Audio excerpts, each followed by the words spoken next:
Michael Hatfield RE team presents Real Estate and More. Bay Area real estate is different than in all of America. And why? What's up with home buyers? What's on sellers' minds? How is the market? And much, much more. Now, here's your host, Michael Hatfield. Well, welcome back to the Real Estate and More show, and thank you for listening. Our next guest is a person who has been a Bay Area resident for more than 4 decades. Knows the value of homes here, very knowledgeable, but now due to the ever-increasing home values, he has questions about the Bay Area housing market. Not afraid to ask those questions either. Is this the best time to buy or to sell my home? This gentleman goes by the name of Mr. Charles. Load your questions, Mr. Charles, and welcome to the show. Well, thanks, Michael. We can have a good time with this portion of the show, and I'm here to help you along and answer some of your questions. Well, I like it when you're here to help me along. And ask some questions. You know, Charlie, I need all the help I can get. It's good to have you here. You do, Michael. That's okay. Well, Mr. Charles, did you ever end up owning a home in the Bay Area and enjoying it? Or has it always been kind of a tax to keep it nice and neat? What's your thoughts? Well, I was living in San Francisco with my wife at the time, and we wanted to buy a home, and my sister lived in Orinda, and so we looked out there, and we bought a home in Orinda. A little bit different price range back in those days, but that's the first home that I ever owned was in Orinda.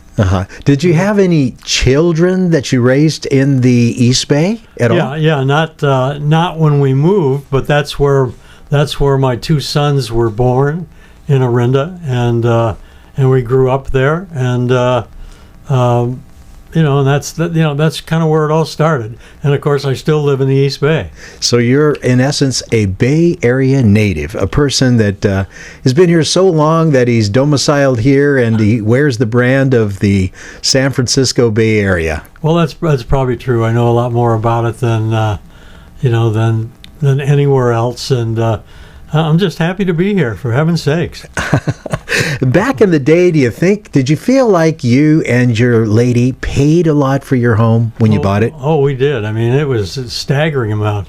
$36,000. Oh, wow. If you can imagine that. But it was scary, was it not? It was. I mean, back then it seemed like a lot of money, and of course, you hardly even thought about the interest rate because the payment wasn't going to be a lot. The difference between 5, 6, 7, 8, 9% for $36,000 is not a whole lot of difference. But then that's what it was. We had an interest rate, I think 8.5%, but didn't think much about it. Yeah, you have to think a little more about it these days. Yeah, and that's because of the higher prices of the homes that we have, I guess. Well, for sure, yeah. You know, I remember, and I've said it before, that my first home was 12.5% interest. Yeah. And I didn't think a whole lot about it at the time. I just wanted to know that I could make that payment. That's all that mattered. Not get thrown out. It's a little embarrassing to get thrown out of your home, but, things happen in life. And I do remember it wasn't seemingly as big of a deal back then as it is now. Our buyers are just overwhelmed by looking at 6.5 to 7%. They think that the end of the world has happened. Don't you agree? Well, maybe so. It's a lot different than back in the day, and of course the prices of houses. I was just thinking not too long ago that in where we lived in Orinda, for the price we paid, if it was now, we could buy the entire neighborhood. It's a little bit funny the way things have changed, is it not? It's a lot different. It sure is. Well, you had a question for me, I think, and I'm sitting here ready for it. Okay. Well, I thought we would begin with a little perspective, and let's say you wanted to buy it, kind of a typical house now in the Bay Area. Let's call it $1.5 million. You put 20% down. That's $300,000, wherever you get the $300,000. So you want to finance $1.2 million in today's world with a 30-year fixed mortgage. Let's say that's going to be around 7%. 7% now compared to what it would have been not that long ago at 3%. What's the difference in the mortgage payment about? It's a lot of money. That's a lot of money. Okay. Yeah, it's a lot of money. You got that down. But the important thing to realize is that the 3% was the lowest ever. That in my 6 decades of looking at it, as well as looking back at the historical numbers of it. And I don't think we're going to see, 3%, 2.5% for some period of time. We're just not going to see it again. So the buyers have to look at their own game at the time, the game being what is the market, what is the mortgage market, and what do they have to pay to borrow money? What are they going to pay as rent on the money? So, let's live in the real world, and the real world is 6.85%. Payments on a $1.2 million loan at 6.7585%. They're about $7,700 a month, principal and interest. A bit more than you'd be paying at 3%. A bit, yes. Yeah, and I just don't want to think about it too much. No. People don't. I have one of those low mortgages, and I don't even like to think about it anymore. What would what we'd have to do if we had to refinance at 7% or whatever it is? But just hold on, which we don't. So just hold on to it, Mr. Charles. That's the easy answer, Michael. Yes, sir. I like easy. It's easy, that's for sure. If now you work with a lot of sellers, a lot of buyers, just a lot of people, and if you're working with a seller, let's say, then how do you determine what price to price the house? And then if you're working with a buyer, and then what price to pay? How do you kind of balance all that out a little bit? Well, first of all, with a seller, what we do is we go in and do a comprehensive, what we call a market analysis. And we go through a little bit of the same process that an appraiser would. We would take a look at the homes that have sold in that exact area within the last 90 days, or we can expand that a little bit if it needs to be in order to get enough comparisons. So we look at the homes that are sold, we look at the homes that are pending. That means that they're in contract for sale, and then we also look at the number of actives. We take a really close look at that and say, well, the home that we're going to sell, what do we have to do to match it closest to those? We make adjustments, and then we take a look at the actual market itself. What month are we in? What seasonal time of the year? Are we going to get more sellers right now? Are we going to get more buyers right now? Has the interest rate dropped 25 basis points to where the money is a little bit less expensive? And then we come up with a number as close as we can to what we feel that the value is worth. We do the same thing for buyers, and we also take into account the condition of the property, which is very important. Do you get very many people that, let's say their home is, you have a selling price of $1.5 million. Do you get to very many people that will bid under that? Can say, well, we like it, but we'll give you 1.2. Do you get many people that do that? It's very interesting you brought that up. Some people, some cultures, they're going to try as hard as they can to get a deal, and they don't live in the real world of the real estate market. We do. We see our buyers take a look at the internet, and the internet gives them some information right, wrong, or different, or outdated, and they come to us and say, okay, let's make an offer on this home. Let's pay $1.3 million for this one that's on the market for $1.5 million. The realistic approach is to see, hey, what are these homes selling for? Because if you give an offer for 1.3 to a seller that's asking 1.5, and it's a seller's market, I think the word is somebody is going to be upset. Yeah, they're probably waiting for the buyer that comes in and says, well, I'll give you 1.8 for it right now, so let's close the deal and see what happens. So. Exactly correct. It's a tough one. Exactly correct. And that's just another reason why you need to have an experienced realtor working for you, an experienced agent. There is a lot to the process, and you really, I hate to say it, you don't know what you don't know. You have to use some faith, and that means get an agent that you trust, that is experienced, and that you believe what they say, not what you read from the Z sites, the R sites, those kind of things. I mean, it's good to take it with a grain of salt, then ask the boots on the ground person. And then what about, you hear a lot about closing costs and whatever they are, and who pays that? Is that the buyer, the seller, or you as the agent? I mean, who pays the closing costs? Well, and what are they? Well, Mr. Charles, you're asking some really great questions here. I got to watch myself with you. The lion's share of closing costs are they consist of the proration of the taxes, but that's not really closing costs. No. What really closing costs are the escrow fees.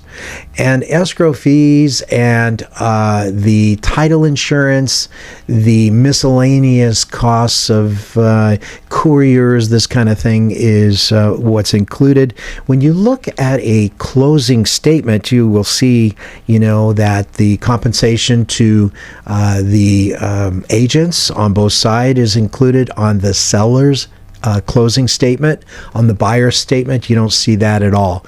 So your question was, what exactly are closing costs? I would say primarily they are the escrow fees as well as the title insurance.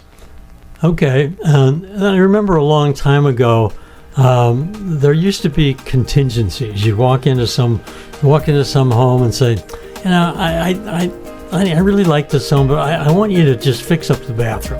I want you to completely fix up the bathroom. We'd like a different shower and all of that. So we're not going to buy the house without that happening.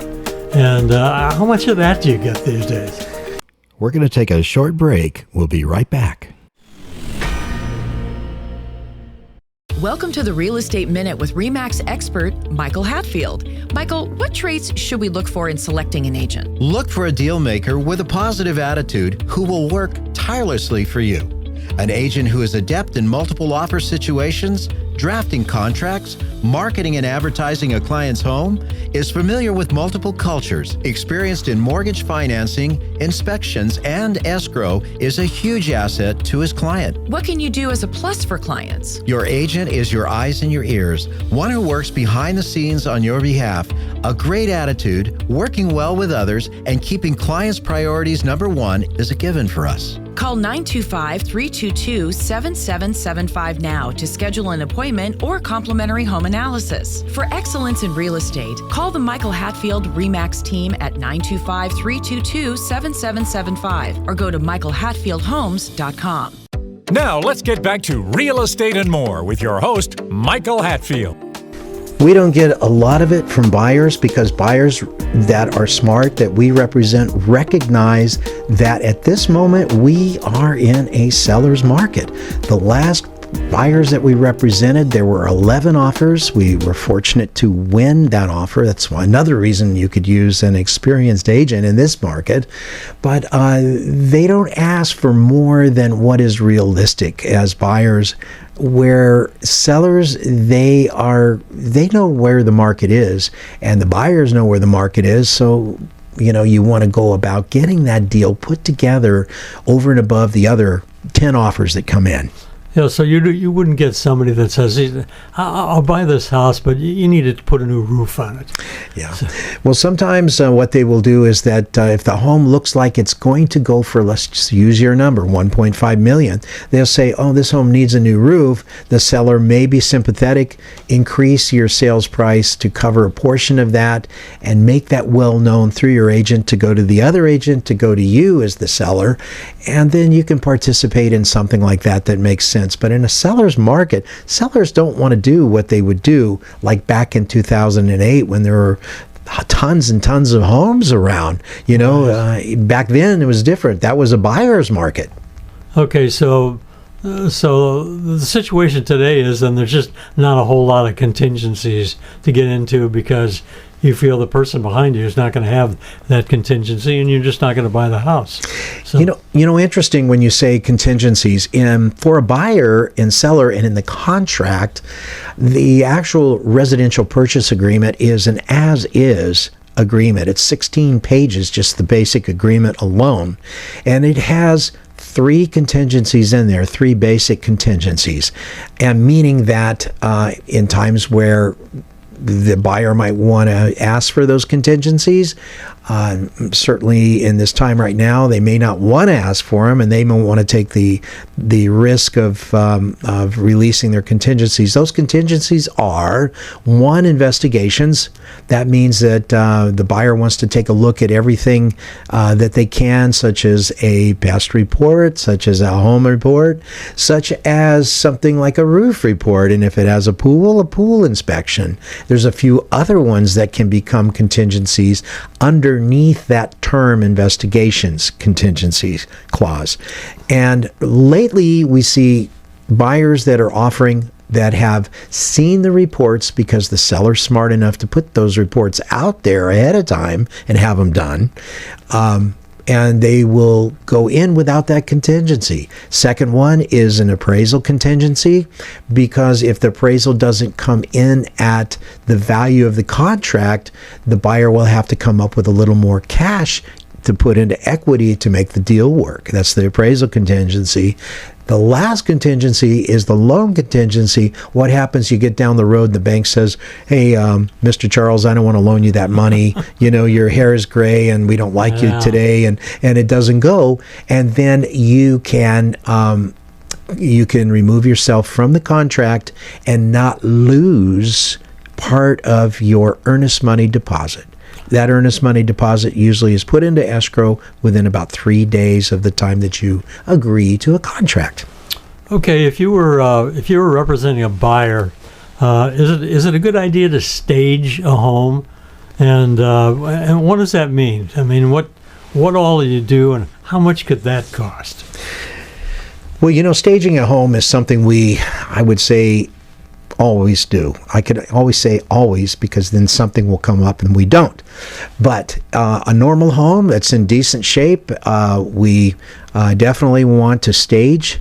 We've had stagers on the show. They are also, and people don't really realize that, those people are interior designers. They have an idea far and beyond what most people do of what is most desirable to the best and the most number of buyers. So we definitely stage. We get them in there right at the very early. We're actually having it done on a very nice townhouse that we have on Concord Walnut Creek border. We're having that done. The home is getting ready to get on the market real soon. Well, and typically, what would a staging cost? And tell me what some of the things it would include. Would it include, for example, painting the inside of the house and things like that, or putting in new carpeting, or a new kitchen floor, or I guess that may be a little above staging, but I suppose the buyer could ask for anything. So, but then the buyer has to be careful that there's not somebody standing behind him that's saying, we don't care about that. We'll buy it sight unseen. So you have it down to a T. Absolutely not. The staging does not include painting floors, cleaning the windows, cleaning the house, anything other than having a really nice package by room of what is determined that would be best for most of the buyers that would be buying that particular type of property. Okay, and you would be one to help with all that.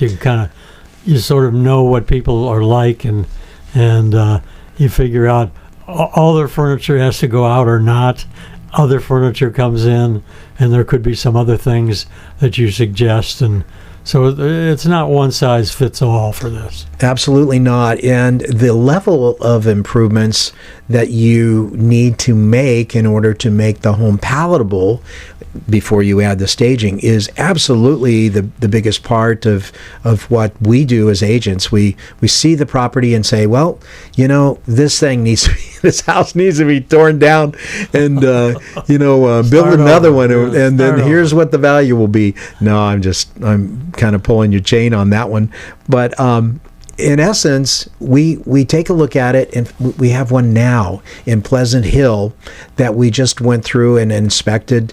It's part of a trust sale. The older lady had passed, and the home has all of her belongings in there.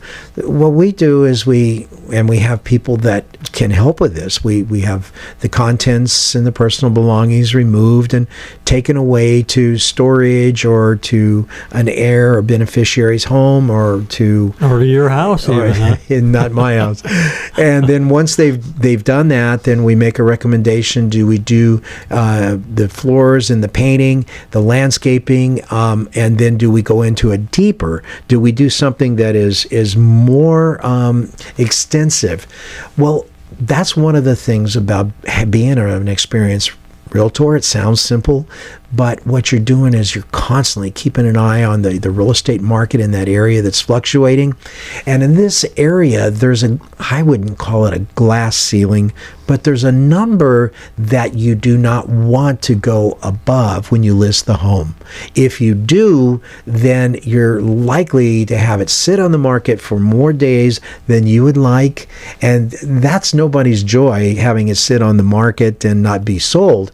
So we look for a value that returns what has been put into it, cost of painting, cost of floor, cost of landscaping, and stop there. And staging, of course. And we stop there. We don't need to totally design and remodel the entire kitchen, the bathrooms, or whatever. That doesn't mean that that's the case in all.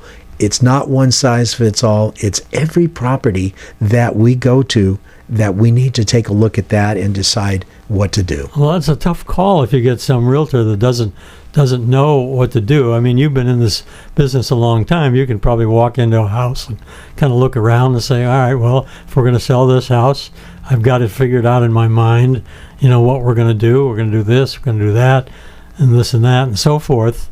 But if somebody doesn't know that, it could cost the buyer quite a bit of money, because it doesn't look that good to the seller lots of money, because maybe it doesn't look good enough for a series of buyers. Yeah. So it's an important step in the home to make it look good when you walk in the door. Well, currently we have a difference in what the makeup is of the greatest percentage of our buyers. Our buyers today are people that are younger, 28 to 38 years old. We call them millennials. It's an affectionate term. They have 2 Teslas in the garage, and a baby on the way, or maybe 2. They like things differently than what the sellers of the homes today do.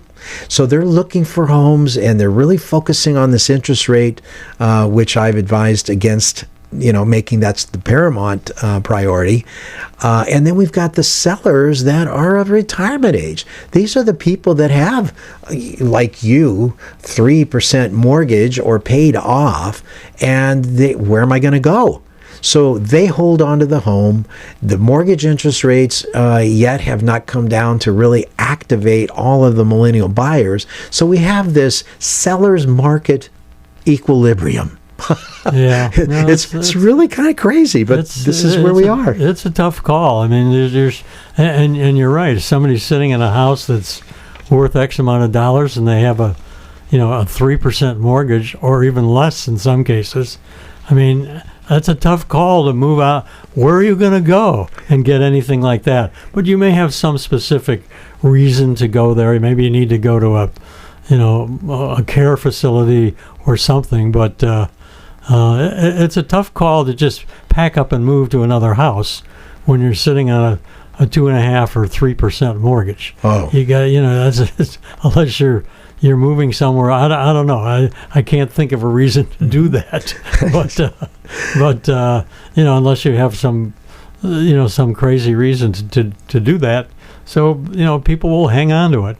And the younger buyers will have enough money so a 7 or 8%, well, maybe not 8% yet, 7% mortgage could be, they can do that because that's what it is. So, and they can afford a payment like that.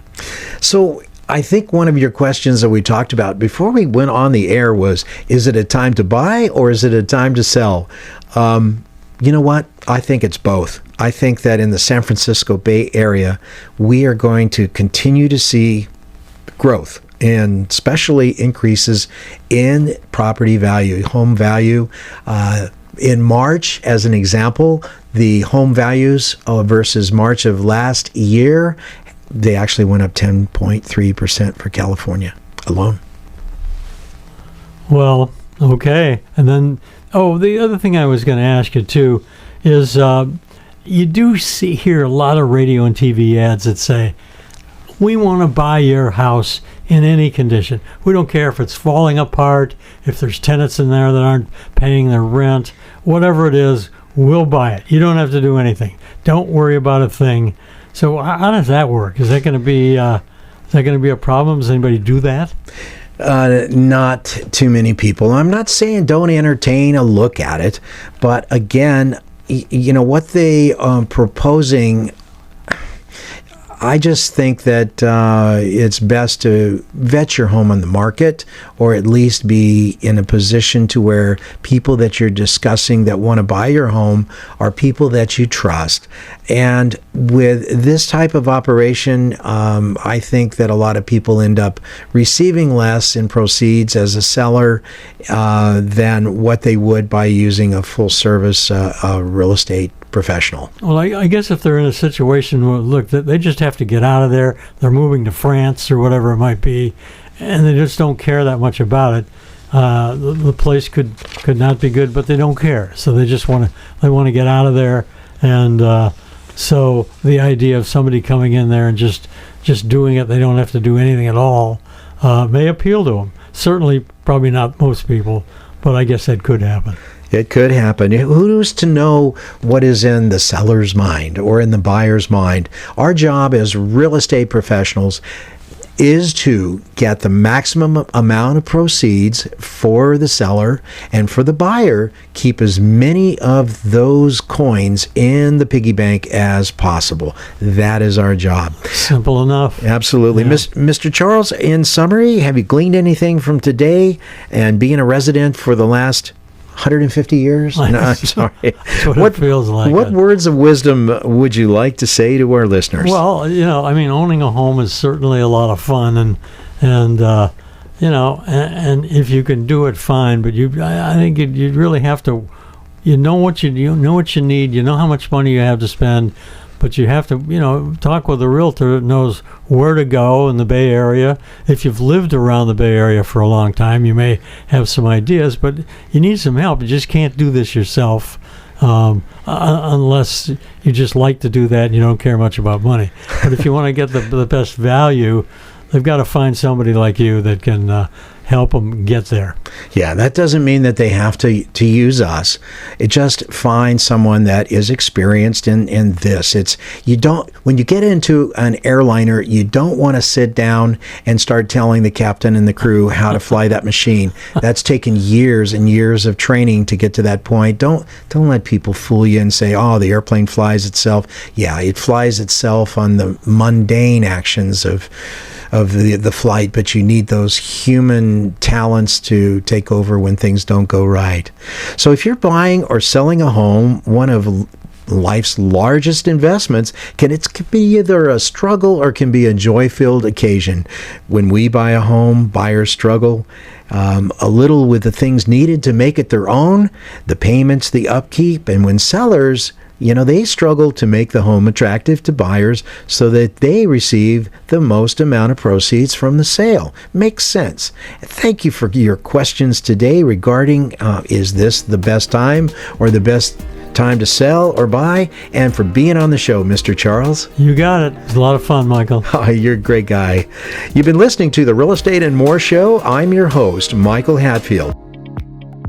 please remember to go to our new YouTube handle, My Real Talk Show. That's My Real Talk Show at youtube.com, and touch that subscribe button. You can also find past aired shows at our handle, My Real Talk Show, on youtube.com. I hope you'll tune in next week, and in the meantime, have a blessed week.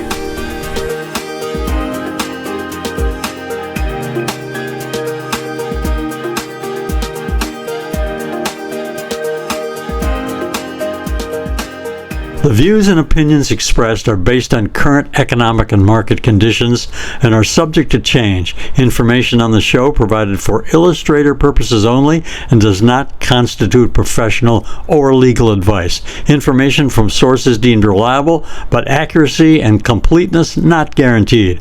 Michael Hatfield and the Michael Hatfield RE/MAX team have no liability for information discussed on the show. Consult with qualified professionals prior to taking action.